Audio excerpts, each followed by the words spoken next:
This episode is presented by Anchor Branding. I knew the mob wouldn't go down without a fight, but this is different. They've crossed the line. You crossed the line first, sir. You squeezed them, you hammered them to the point of desperation. And in their desperation, they turned to a man they didn't fully understand. Criminals aren't complicated, Alfred. We just need to figure out what he's after. With respect, Master Wayne, perhaps this is a man you don't fully understand either. Some men aren't looking for anything logical, like money. They can't be bought, bullied, reasoned, or negotiated with. Some men just want to watch the world burn.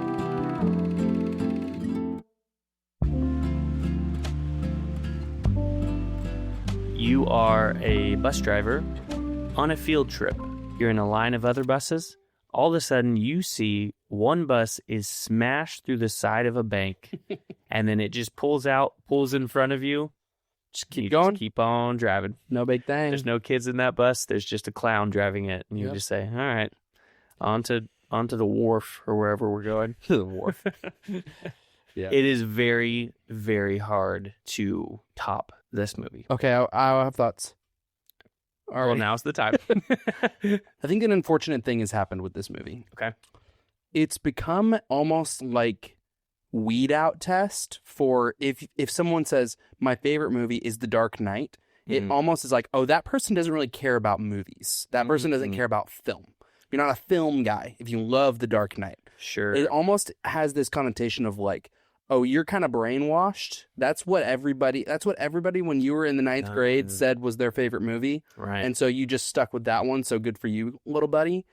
But the problem is, this is at minimum a 4.5-star movie. It's so good. It's so good. But it's kind of like any band or something that makes it really big. Mm-hmm. Where you're like, they are good, so they get recognition, so then they blow up, and then their song gets all over the radio. And then if someone says, oh, that's my favorite band, you're like, oh, okay. you're a sheep. Yeah. Yeah. Similar, where it's like, it's so undeniably good that everybody loved it. Mm-hmm. And it had this reputation, this aura to it, where it was like... Good use of aura. Yeah, thank you. It was Heath Ledger's last movie. He won an Oscar for it, post-mortem. Blew people away. It was Christopher Nolan and Hans Zimmer, and like the whole gang was vibing. Everybody loved it. It won awards, got all these non-superhero fans into a superhero movie. And then I think part of Heath Ledger's passing then kind of solidifies it as the GOAT. Yep. And so then like the Robert Pattinson Batman, phenomenal movie as well. People can't help but go, but is it as good as Dark Knight? Yeah. And there's a temptation to be like, if I say this is better than Dark Knight, then I'm somebody who thinks for myself. I came to that conclusion on my own, that the Batman is better than the Dark Knight. I mean, this is my probably, 7th, 8th watch of this movie. Way more for me. Okay, well, it's not a competition. Just saying.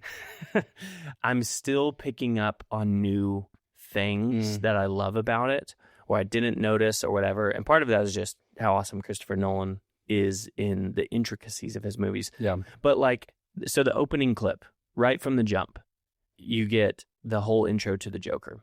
Yep. And I had noticed some other similarities that they draw between the Joker and Batman, but I didn't realize right from the jump, the first scene we get is the Joker doing his thing with a bunch of other henchmen dressed like him. Like they're all wearing the clown mask. Cut to the very next scene, the first intro scene of Batman, is Batman doing his thing with a bunch of other copycats wearing his mask. Like, I never noticed that as a juxtaposition. And then, of course, when Bruce Wayne enters the party, he comes in. Where's Harvey? All heads turn. He says, "Where's Harvey Dent?" Then immediately starts talking about Rachel. Joker comes in. All heads turn. He says, "Where's Harvey Dent?" He sees Rachel and starts talking to her. I think this time around, I picked up more than ever on the triangulation of Batman, Joker, and Harvey. And one little thing that I picked up on was Harvey, whenever he's talking to Rachel, he's like, can you give me an answer? He says, all right, Rachel, let's be serious.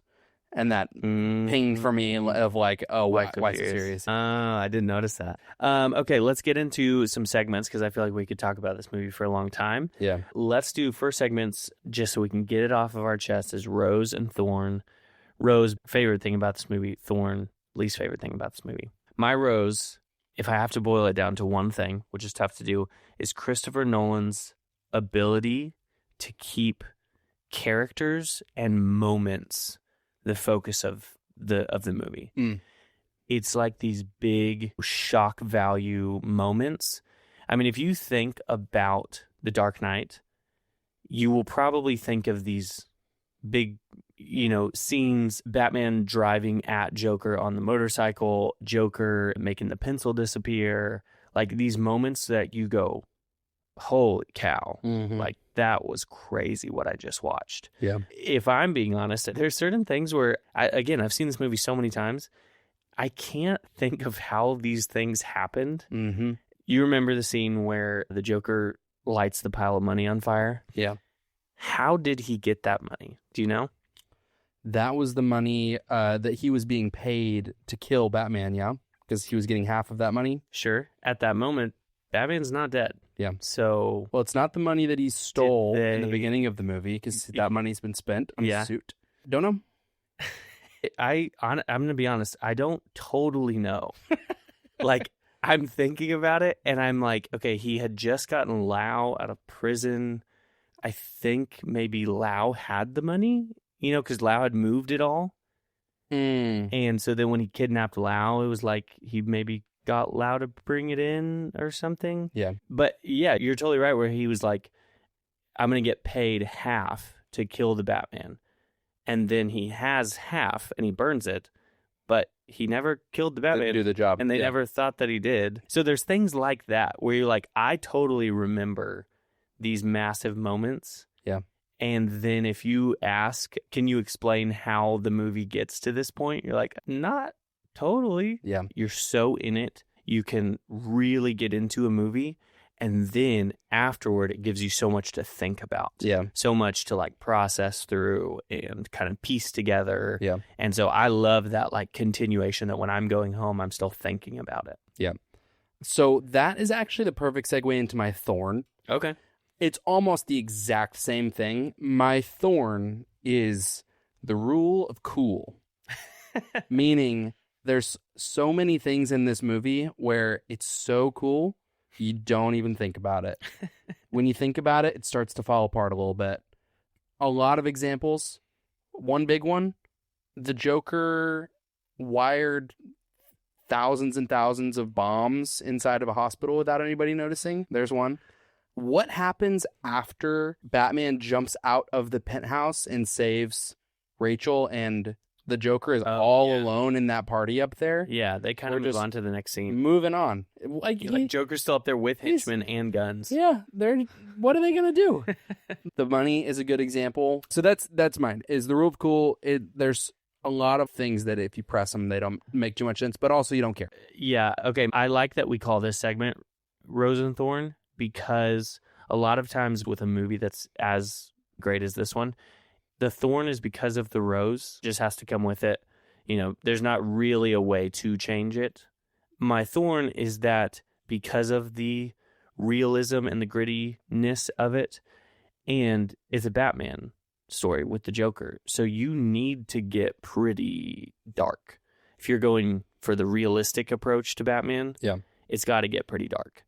And that causes it to be not very family friendly. I'd be comfortable taking my kids to go see David Cornsweat Superman. Yeah. Not going to see Dark Knight until they're old enough, Yeah. And I remember being a kid and my parents not letting me go see this movie. And I remember being frustrated, being like, it's a superhero movie. Mm-hmm. Superheroes have historically been for kids. Yeah. And this is like you too adult. said that in like the 4th grade. Superheroes have historically been for kids. Listen up, parents.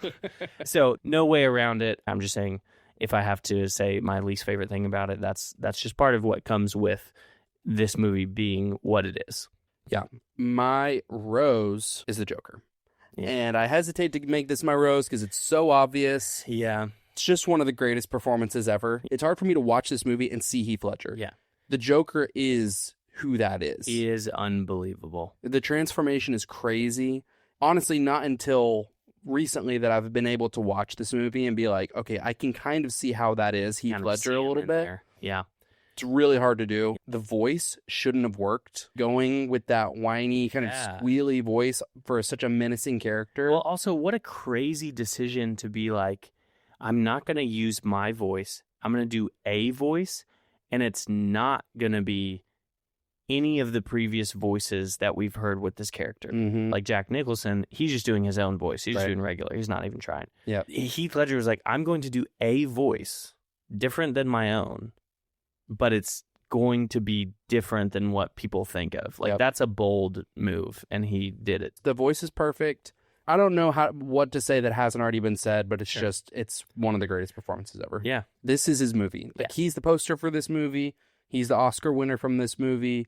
You know, Christian Bale's a great Batman, but this is not Christian Bale's movie. Do you most associate Batman with Christian Bale at this point? To me, I feel like enough time has passed. We've had 2 more Batman since. I think he's generally considered to have had the best movies. Whenever you think Batman, do you think Christian Bale?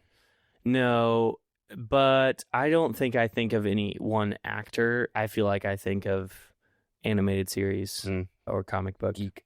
Yeah. That's Geek me. stuff. Would you say that you do? Not anymore. When this movie came out, of course, Yeah. but no. Okay, that brings us perfectly into our next segment. I want to do a Dreamcast segment. Yeah. Dreamcast being you can choose any actor from any time. So recast this movie. Yeah.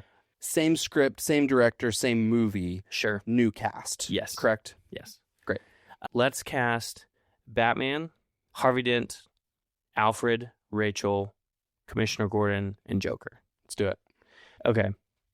My Batman, I've talked about this before on the show. I think Ben Affleck was the perfect cast. But I want to go Ben Affleck from 2010. So The Town Ben Affleck, Okay. where he's not babyface young, but he's not getting old yet. He's still very young. Yeah. Again, I when I think of Batman, I think of animated series Batman. Yeah. And I just feel like Ben Affleck was the perfect choice. And if he was given the free reign and in his acting prime, I really think he could have nailed this. Yeah. I love Ben Affleck. I liked him as Batman. Obviously, those movies weren't good, but okay, you're giving him another chance. Yeah, I am. When I was looking up Ben Affleck, wanted to make sure the look was right that I had in my mind. Yeah. As I was looking on there, on IMDb, I see a picture of him with John Hamm in The Town. Yeah. And I said, bingo, that's my Harvey Dent. 2010 John Hamm. Oh, Don Draper era. Yep. You don't Lots- want to wait a little bit longer until he's a little bit bigger. He got a little bit more physically menacing in the last few years. Listen, we're giving him months to prepare for this movie. He can bulk up. I'm just saying, he's put on probably 100 pounds. Listen, he's a DA, all right? Okay. He's not Batman. He has the charm, and he can kind of be a Bruce Wayne counterpart, like they are in this movie a lot of times, kind of a mirror of each other. Mm-hmm. My Alfred, I've said it before, I would absolutely kill to see this happen in live action. Yep. James Gunn, please make it happen. Rafe Fiennes. Yeah, it's the right answer. Mm-hmm. I just can't unsee it now. I would have him probably now, like at his age now. Okay. My Commissioner Gordon, I would go Bryan Cranston right now. Oh. Yeah. Great pick. Yeah. Right now. Right now. Not I want him- Walter White era. No, I want him a little bit old. I want a little gray in the hair. I think that'd be a great pick. I feel like He this could really do it. this Commissioner Gordon, to me, one of his key traits is that he's kind of always questioning himself, and I feel like he could play that nuance really Yep. well. Yeah. And he can get pretty intense, Yeah. as we've seen. But honestly, it is really hard to say that anyone is going to beat the performance of Gary Oldman. We talked about Heath Ledger being so great. Gary Oldman, I think, is also phenomenal in this. You know who I feel the same way about? Hmm. Maggie Gyllenhaal. Really? Unreplaceable. I'm just kidding. You had me going there for a second. I'll go right into my Rachel from that. Rachel is a character that I'm like, honestly, anybody could play this. Sure. It's not a character from the comics. It's not. I didn't know that. Yeah, I looked that totally up. made up thing. Yeah. And so it's literally just like you just need a woman. What Like, did the comic geeks think about her existence in these movies since she's not a comic? I think it's fine because Bruce Wayne doesn't really have any solid love interests that aren't other Bad guys. heroes. Yeah. Yeah, Catwoman primarily. I don't think anybody was upset at it being like a childhood friend that he grew up with. And then, of course, she dies in this movie. So I like that I asked, what do the geeks think? And you responded, I. I, representative of the geeks, I speak for all when I say we don't care. You could honestly choose any great female actor for this movie and, you know, you can carry this character well. I would choose Dakota Johnson. Okay. Madam Web era. No, I go a couple of years ago. I go like 2019 Dakota Johnson. And then my last one, I have not thought about this before this week when I was preparing for this. Mm-hmm. Adrian Brody for Joker. Yeah. Adrian Brody, I want to go a little bit younger than he is now, so maybe 10 years ago. Has he done big performance like that? So here's the thing. I saw somebody suggest this, and I was like, honestly, he is a killer actor, so he could do a great job. We've seen him do lots of more serious roles. I was looking up some of his credits. I haven't seen the M. Night Shyamalan movie, The Village. I haven't either. But I saw a couple of clips of his performance, and he plays a like mentally challenged person, and he does a laugh in that movie that I was like, that could be a great Joker laugh. And so I think he has the ability. Then I picked that. I put that down in my notes. After that, honestly, right before we came to do this podcast, I was listening to another podcast, and they said he was in the running with Heath Ledger. No way. For this movie. Wow. To play Joker. So that just confirmed if Chris Nolan thought that he could be a good pick, then I'm sticking with it. You're right there with him. Yep. Okay. Obviously, everything's a downgrade from Heath. Right. But could be strong. Yep. I feel like he's got the Riddler build. I mean, Joker is historically a very thin, gangly fellow. You're right. Yeah. Not Heath. He's built with it. But that's my dream cast. You'd want to see that. I think you'd want to see mine too. Let's hear it. So for my Batman, this movie has probably more than any other leaned into Bruce Wayne. Right. He's the suave, oh, I own the place. Let's put a couple tables together, hair slicked back to Harvey's fundraiser. He walks in, he's got 3 women on his arms. Yeah. You know, he's off with the Russian ballet. Uh-huh. That So you want Jeff Goldblum. I want Jeff Goldblum now. I want him fresh off Wicked for Good. Yes, they should. I own the place. Waiter, can we put these tables together?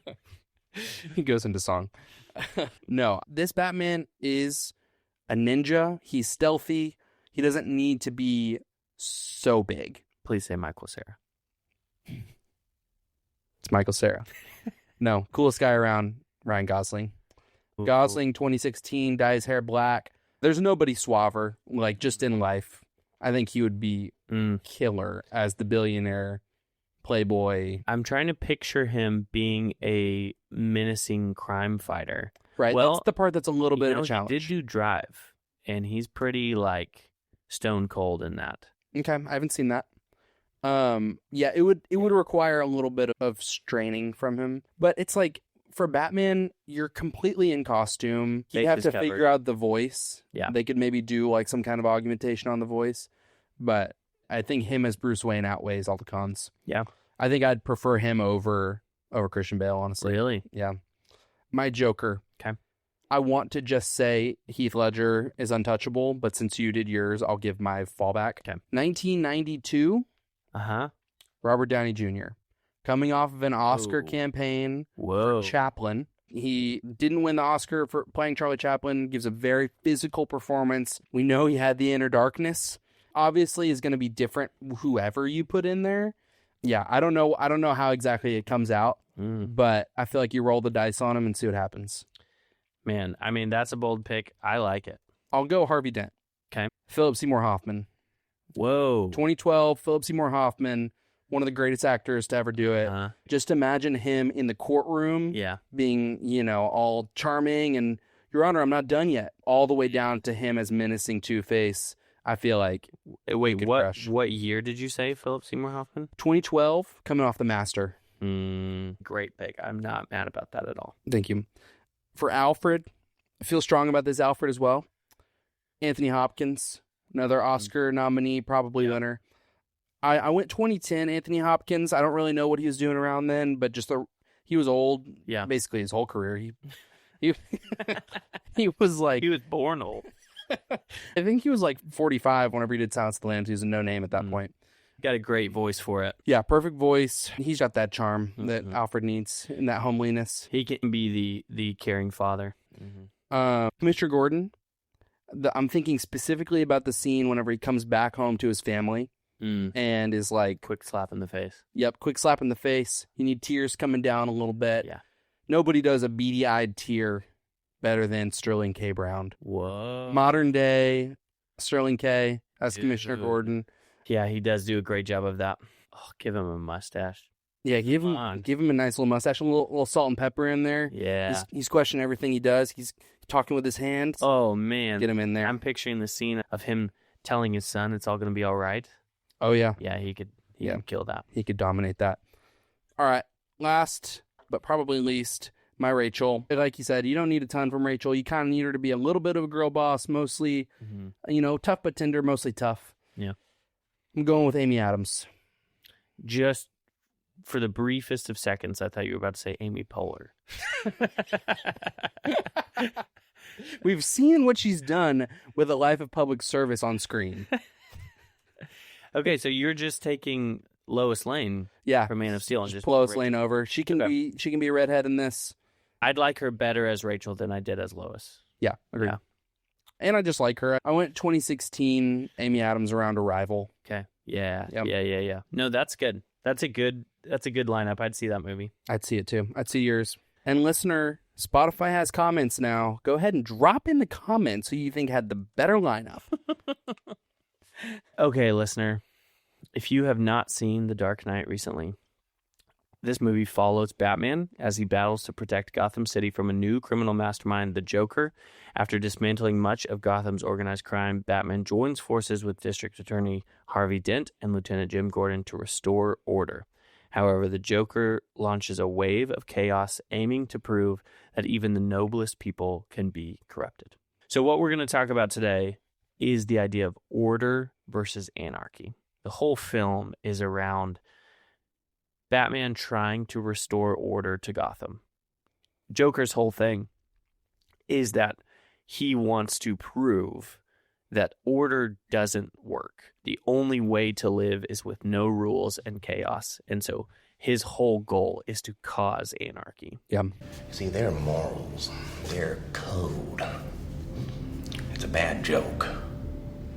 Dropped at the first sign of trouble. They're only as good as the world allows them to be. I'll show you. When the chips are down, these civilized people, they'll eat each other. See, I'm not a monster. I'm just ahead of the curve. Understand? Have all these rules, and you think they'll save you. I'll just throw in a little tease for, I think, where this conversation may go. I don't think that Joker's totally wrong on the face of it. Yeah. So just going into where Scripture would talk about order is God is a God of order. 1 Corinthians 14:33 says, "For God is not a God of disorder, but of peace." And we see that from the beginning in Genesis. He made everything and he said that it was good. He knit human beings together. He made human beings in his image. He created the universe in this beautiful order that we are finding out more and more of now, of how everything works together. Yeah. Sin then came and destroyed that order. And so now the world we live in is set up to be made in the order God created for it, but also thrown off and broken because of sin. Yeah. And so when we start in Gotham, there is this beautiful city and it is in chaos. And even in that bank heist, the guy, he's a that guy. He's in a few things in the bank. He says, criminals in this town used to believe in things, honor, respect. Yeah. What do you believe in? Yeah. Joker basically responds and says nothing. Says whatever doesn't kill you makes you stranger.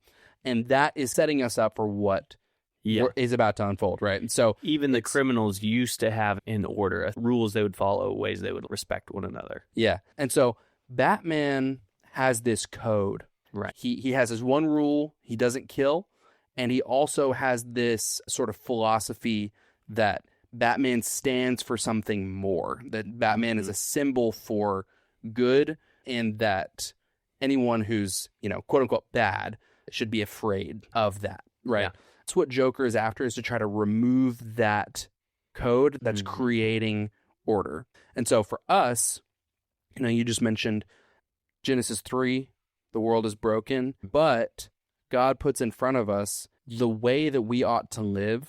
Jesus says, I am the way, the truth, and the life. Jesus as the way is his teachings and his quote unquote yoke of how we are to live. Yeah. And so that's kind of the comparison that we'll build on is like the thing that's preventing chaos within our own lives and our own heart is this structure that exists of rules essentially from God. Yeah. And I love that this movie, that Joker is the villain in this movie, because in so many movies right now and just in culture, his message is kind of that of the hero of like, throw off the systems that are hindering you and like just embrace your true self and everything that you want to be. Introduce a little anarchy.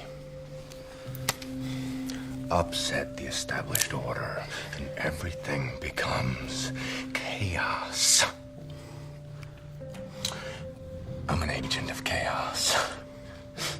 Oh, and you know the thing about chaos? It's fear. In this, it shows us that the one who desires anarchy and the lack of structure and rules is actually the one who's bringing everybody to ruin. Yeah. In the movie, I think everyone comes to see, including the mob, that they're like, oh, that is not going to work. And so in the beginning, we have, like you said, Batman is this symbol of hope and fighting against crime. There is this desire for order to be restored. And it made me think of Romans 8. I consider that our present sufferings are not worth comparing with the glory that will be revealed in us. For the creation waits in eager expectation for the children of God to be revealed.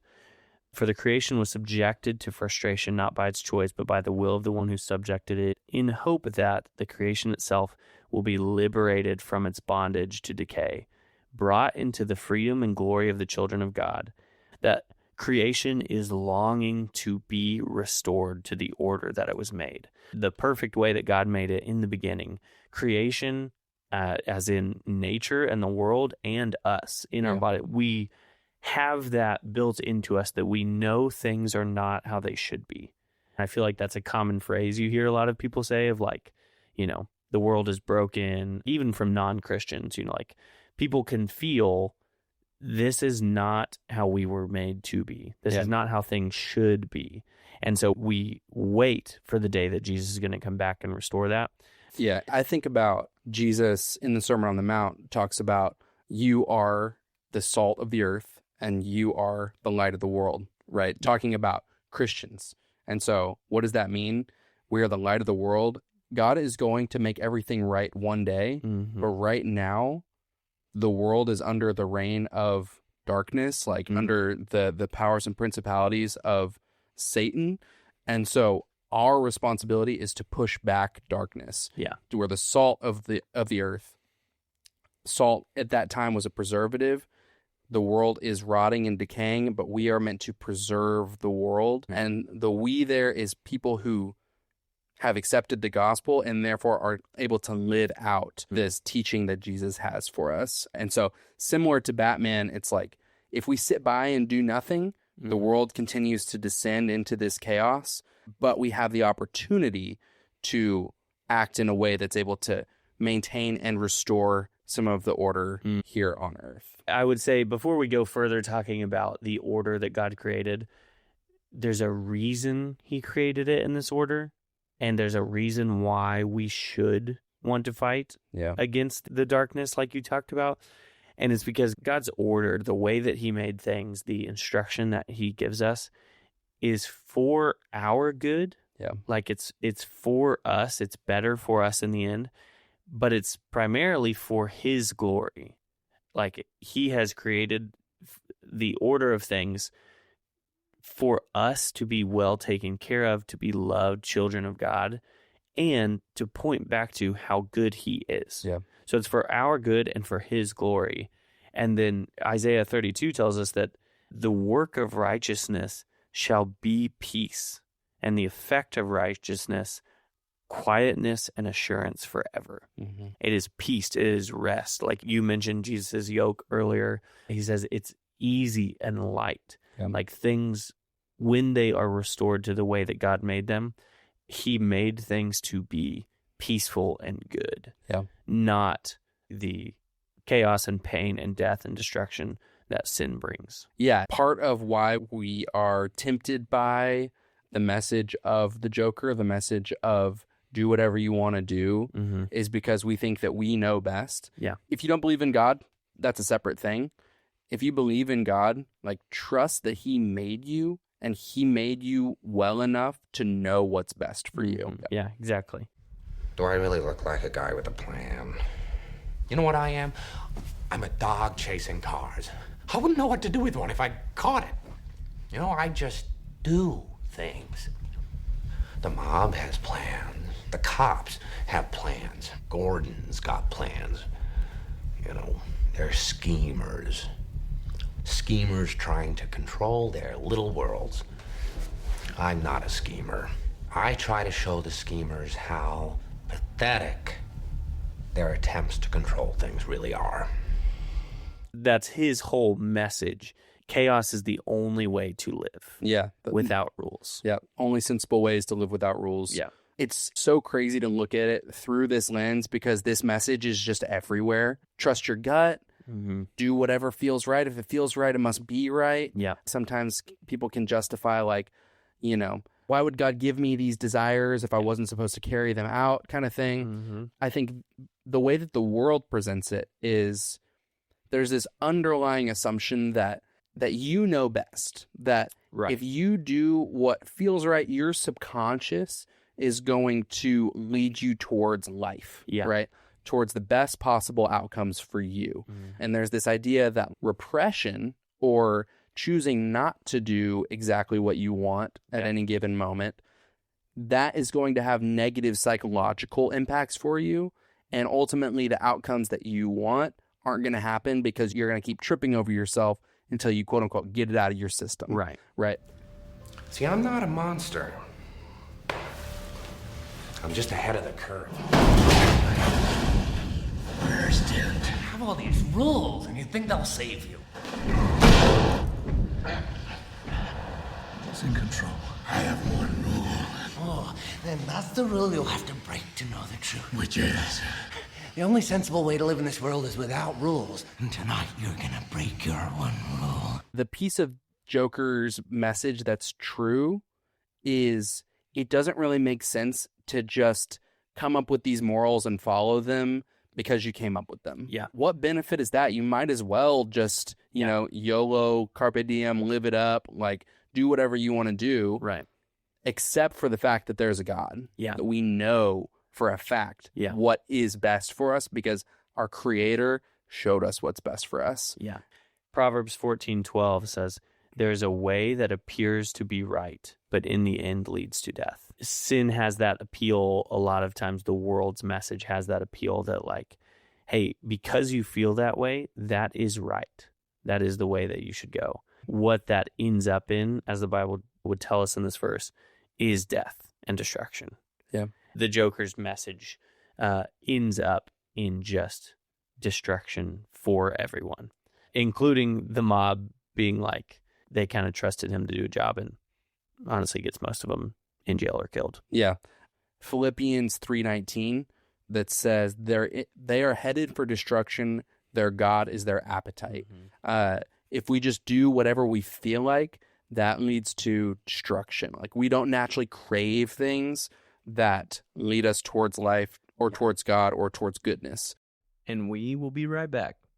Hey, listener, we just want to take a pause and say thank you for listening. We love getting to do this podcast, and it's listeners like you that make it possible for us. If you're not following us wherever you get your podcasts, what are you waiting for? Go ahead, do it. That way you can stay in the loop every time a new episode drops. If you know anybody who would love this episode or any of the other movies we've covered, don't be afraid to go ahead and share it with them. That would help us out so much, and we would really appreciate it. Thank you so much again for listening. All right, listener, let's talk branding. Because if you want your brand to actually stand out, you need Anchor Branding Company. These guys are the pros at turning your logo into something people actually want to wear, want to use, or show off. From premium custom apparel and branded merch to eye-catching office signage or more, they do it all. And if you're thinking, I want to get my company's gear out there, but I don't want to pack a million boxes, good news. They do it all. They do everything for you. You need some uniforms? You need a swag store? You need something else? Anchor Branding Co. makes it all happen.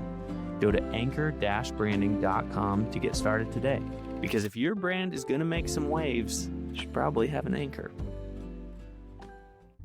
And back to the show.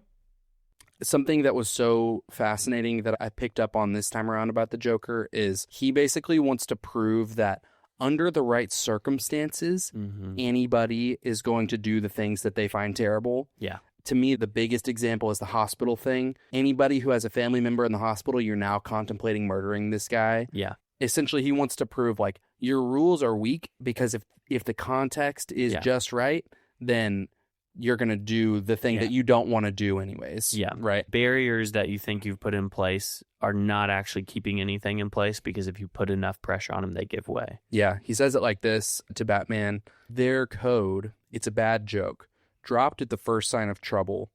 They are only as good as the world allows them to be. I'll show you. When the chips are down, these civilized people, they'll eat each other. With Harvey, we see kind of the truth of the Joker's argument come to be, because the circumstances are just right. And what was Harvey's kind of grounding principle to his, quote unquote code? It was Rachel. Yeah. And so whenever she's gone, throughout the movie, you see her kind of bringing him back down to earth. He's got these big aspirations, big dreams, and she's kind of the one who's like bringing him back down to center. Yeah. When she's gone, he then, starts to spiral. Makes me think about Jesus, again, Sermon on the Mount says, everyone who hears these words of mine and does not put them into practice is like a foolish man who built his house on sand. The rain came down, the streams rose, and the winds blew and beat against that house, and it fell with a great crash. That is contrasted with the man who built his house on the rock, who does obey the teachings of Jesus, and their foundations stand, right? And so Harvey's put in this circumstance where things are, his foundation is broken and shaky, and so the whole thing comes down. Whereas with us, thankfully, our foundation is not in anything that is breakable or impermanent. It is on Jesus. Our hope and our salvation is on him. Even all of this that we're talking about, following him and obeying him, none of that really comes down to us. We are able to follow Jesus, follow his way, because we are indwelt with his Holy Spirit, not because of anything that we did, but because of what he did on the cross, died, rose again, proved that he was the Son of God. And anyone who accepts that his death counts for us, then we are able to be forgiven of our sins and be able to have unity with God. Yeah. You truly are incorruptible, aren't you? Huh? You won't kill me out of some misplaced sense of self-righteousness. And I won't kill you because you're just too much fun. I think you and I are destined to do this forever. You'll be in a padded cell forever. Maybe we could share one. You know, they'll be doubling up the rate this city's inhabitants are losing their minds. This city just showed you that it's full of people ready to believe in good. Until their spirit breaks completely. Until they get a good look at the real Harvey Dent. Huh? And all the heroic things he's done. You didn't think I'd risk losing the battle for Gotham's soul in a fistfight with you. Oh, you need an ace in the hole.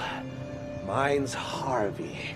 What did you do? You know, these rules that Gotham is trying to follow are like a farce. Yeah. You know, he's like, you pretend like you follow these, and yet everyone's corrupt. You know, he uses lots of cops in his plan because of how corrupted they can be. Yeah. And his whole point is like, I can take the best of you, the good ones, and turn them bad. Yeah. Because there isn't someone who's really good. And that is true. Thinking of Romans 7, Paul is talking about that true fact that we have been saved by God. When God created man, he called us good. And at the same time, we still have this broken, sinful flesh. And he says, I do not do the good I want to do, but the evil I do not want to do, that I keep on doing. Talking about, I know what is better for me. I know what is God's will, what's good. And yet I still find myself being drawn to the bad, the sin, that is present currently within our body, that the Spirit of God that lives within us is at constant odds with our flesh. And so we do have that good and bad within us. So there is that level where the Joker is not totally off base there. And you really see that with Harvey Dent. You know, he takes the Gotham's White Knight and he pushes him hard enough that he abandons his order. He abandons, you know, any sort of civility that he held on to. And he forces him to, as he says, bring him down to our level. And the truth is that we have that thing to look to that is greater than ourselves. We have hope in Jesus that he is coming back to restore, just like you explained that he has done these things. And so the movie would put that hope for redemption in the goodness of people. Rachel has that letter. She says, even if you lose your faith in me, don't lose your faith in people, in the goodness of people. Yeah.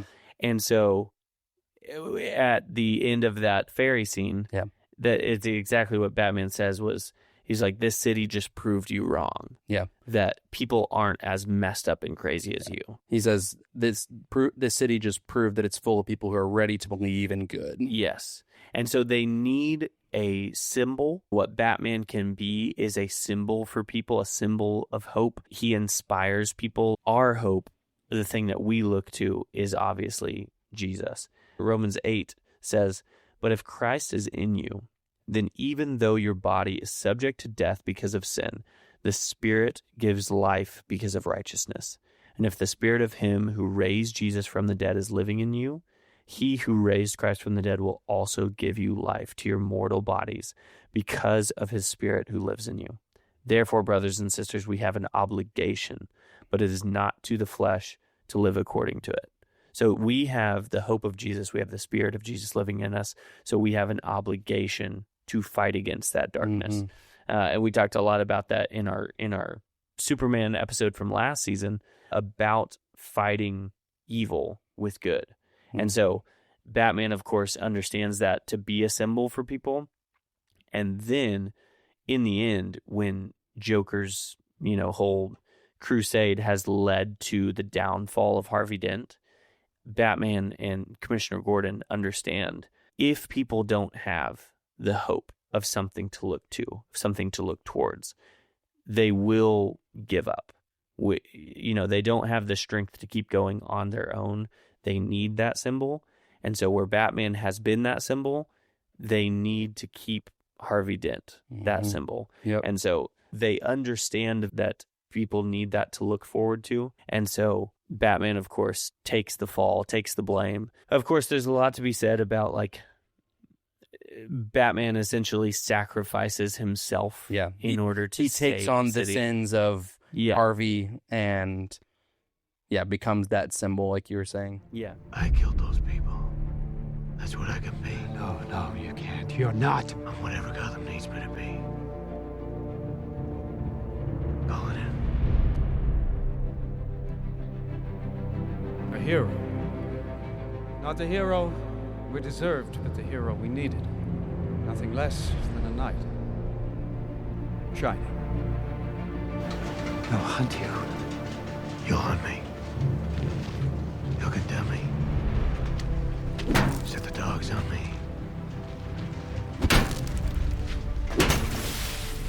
Because that's what needs to happen. Because sometimes truth isn't good enough. Sometimes people deserve more. Sometimes people deserve to have their faith rewarded. And I like that this movie ends in a place where the city is not saved. Crime is not done away with. It's not like, it's not like at the end of Dark Knight Rises where he, gets the bomb away, totally saves the city and sacrifices himself, and it's all good. It's like it ends kind of in a bad place where Joker has caused this destruction. Now Batman is made out to be this villain. Harvey Dent is dead. So it's not in a great spot, but ends with this hope of, like, the people of the city are good. Yeah. And there is good in our future. Yeah. Because that's honestly where we live currently as Christians. We live in this world where there is destruction all around. Sin has caused destruction. We are not fully restored, but we have this hope in the future that Jesus will come back. Revelation 21, he will wipe every tear from their eyes. Behold, I'm making all things new. That one day he is going to come back and restore everything. And so I like that it ends in that tension of not fully saved, but hope of the future, because that's where we live. Yeah. It's so awesome. Yeah. Love this movie. Christopher Nolan is so good. This was just before he got real bad at letting you hear the dialogue in the film. Yeah, you could still hear it a little bit. There was a Gary Oldman line that I went, what was that? One final question for you to see if you can explain it. Batman's whole goal is to stop crime. In order to go to Hong Kong to get Mr. Lau, they say, who are you going to get to fly the plane? He's like, we'll get some smugglers. So he's okay with funding crime in other countries? Yes. He doesn't care about crime anywhere else. He only cares about Gotham. Just Gotham. So this is his dad's city that he's built like, that monorail. So you're creating more problems for other people. Yes. He doesn't care about that. He only cares about his city. Sometimes you just got to let it slide. Yeah. Here's one for you. What's Rachel Dawes' profession? Why? She is Harvey's squeeze. And here's a follow-up on that. Why is she interrogating international criminals? She does something with law. Okay? She's in the courtroom with him, and then she's getting confessions. She's somewhere in his office. That's correct. I Googled. She's the assistant district attorney, which they really didn't explore what a public scandal that would be, that the DA and the assistant DA get together. This is 2008. Imagine if in our Dreamcast you had kept Maggie Gyllenhaal, but you had cast Jake Gyllenhaal as Batman. People would like to see it. No, they wouldn't. Yes, they would. No one wants that love interest. They do. They do. All right. That's it. That's it for us. Roll credits.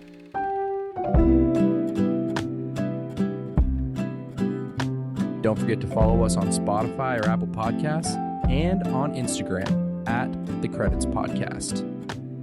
If you know someone who would love this episode, go ahead and shoot it to them in a text. If it doesn't brighten their day, it'll certainly brighten ours.